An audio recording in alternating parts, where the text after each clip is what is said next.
At blive diagnosticeret med en sygdom kan være en overvældende og skræmmende oplevelse, hvor man føler sig kastet ud på dybt vand uden en redningskrans. Derudover kan det være en udfordring for patienter at navigere gennem sundhedsvæsenet, hvor patienter potentielt vil møde mange forskellige specialister og afdelinger i sundhedsvæsenet.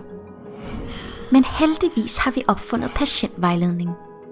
Hos Patientvejledning hjælper vores patientvejledere patienten med at navigere gennem deres sygdomsforløb.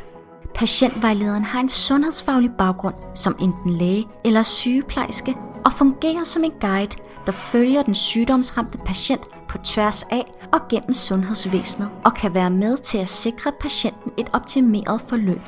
Sygdomsforløb kan være komplekse, og det kan være svært for patienter at forstå, hvilke trin der skal tages og i hvilken rækkefølge. Patientvejlederen spiller derfor en central rolle i at skabe et trygt, patientsikkert, forståeligt og sammenhængende forløb for patienten.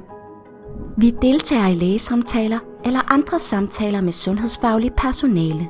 Vi stiller uddybende og afklarende spørgsmål til f.eks. blodprøvesvar, medicinsk behandling og lægefaglig opfølgning.